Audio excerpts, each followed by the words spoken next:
Welcome to this explainer. Have you ever actually stood next to a commercial airliner down on the tarmac? I mean, it is an absolute beast of a machine.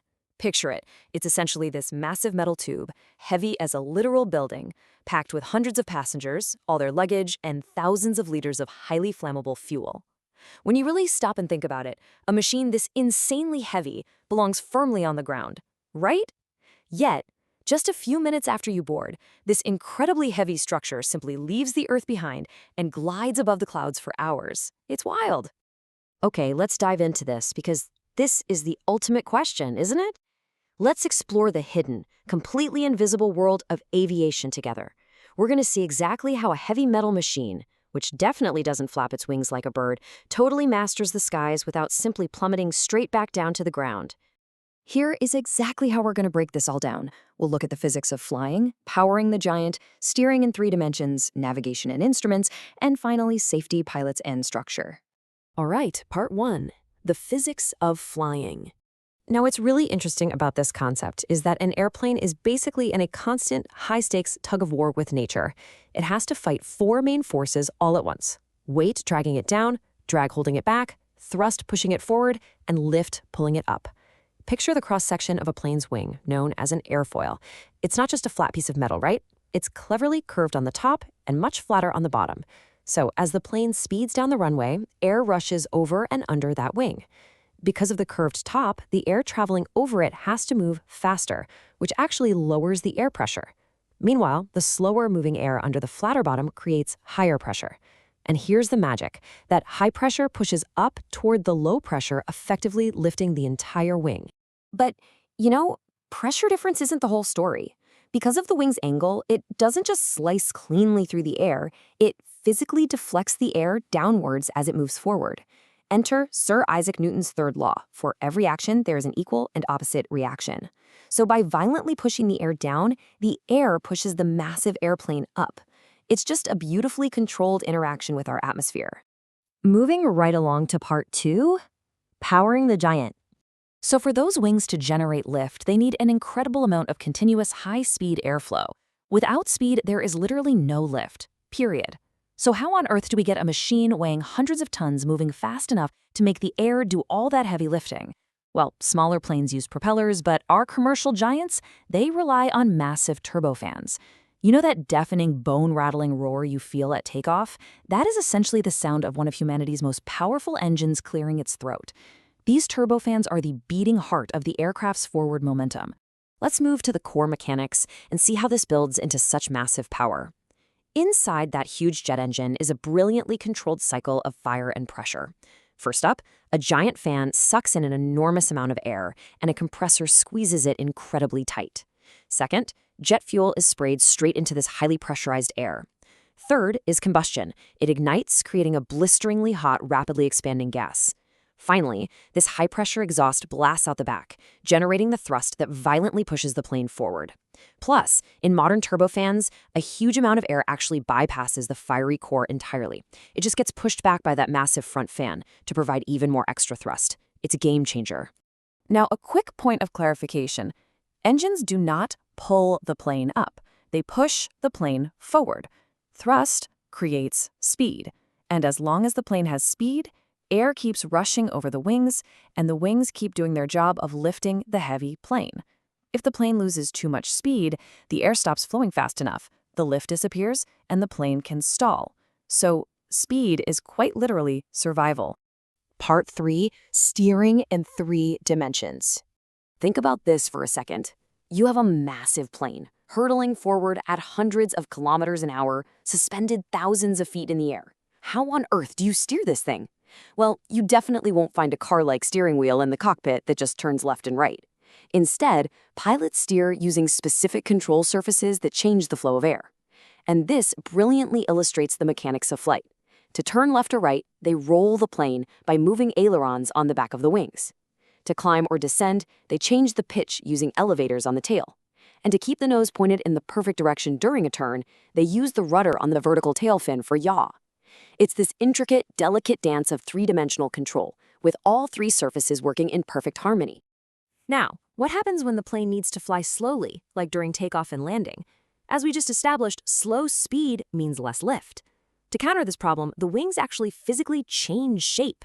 Flaps on the back of the wing and slats on the front extend outward. This drastically expands the wing's surface area and its curvature, allowing it to generate the massive lift needed even when the engines are throttled way back.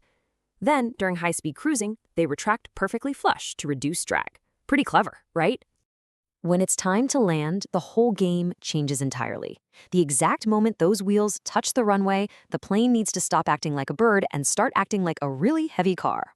Panels on top of the wings, called spoilers, pop up instantly. Their job? To purposely destroy the lift over the wing, forcing the plane's massive weight hard down onto the wheels. Then, heavy-duty brakes on the wheels engage, and the engines actually reverse their thrust to help bring this giant machine to a safe, highly controlled halt. Part 4. Navigation and instruments. Up in the clouds, pilots are essentially flying blind. There are no road signs up there, no landmarks, and often literally nothing but white fog outside the window. This is exactly why the aircraft bristles with incredible sensors. Pitot tubes on the outside measure the air pressure to determine exact airspeed. Altimeters calculate precisely how high up they are. Precision gyroscopes tell the pilot the exact tilt and attitude of the plane, even in total pitch blackness. All of this data flows directly into advanced flight computers. Pilots never ever rely on guesswork. They are flying based on continuous, ultra-precise data processing. But the pilot isn't alone in this. The sky is absolutely not a vast, empty road. It is a highly organized, heavily congested highway system. That's where air traffic control comes in.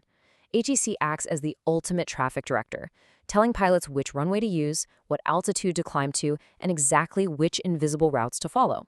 The pilot controls the aircraft, sure, but ATC organizes the entire airspace to ensure no two planes ever cross paths dangerously. It is a masterful collaboration. Finally, Part 5. Safety, pilots, and structure. Defying gravity obviously requires absolute reliability. So let's bust a major myth right off the bat here.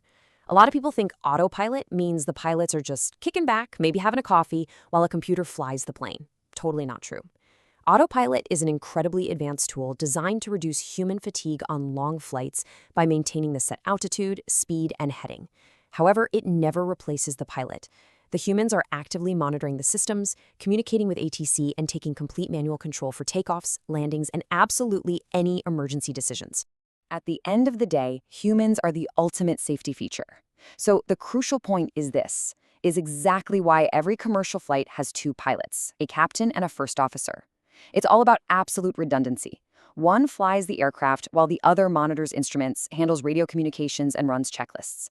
If one pilot makes an error or becomes suddenly incapacitated, the other is sitting right there, fully qualified and instantly ready to take over the whole shebang. Moving to the physical structure of the plane for a second, here's a fascinating fact. Where do you hide thousands of liters of highly flammable jet fuel?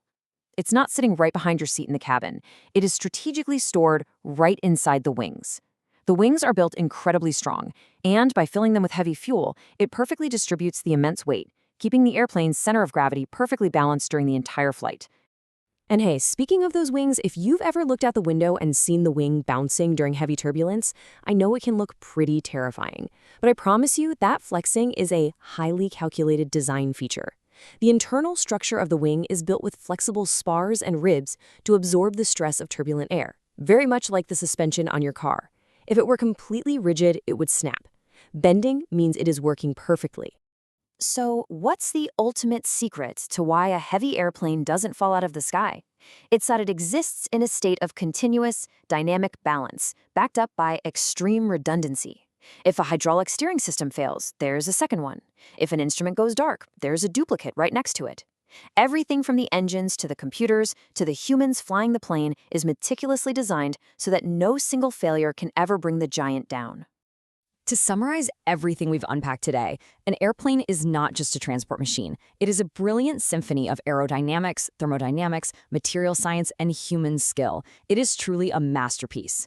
It takes the invisible air and bends it to create lift. It harnesses literal fire through thermodynamics in the engines. It relies on cutting-edge materials to flex without breaking. And it requires highly trained human skill to bring it all together safely.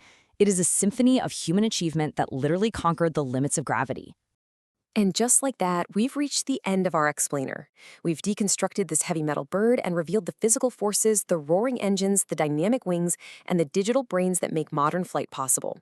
So, I want to leave you with this question. Next time you buckle in, hear those engines roar to life, and look out the window seat as the ground falls away, which piece of this invisible science will you notice first?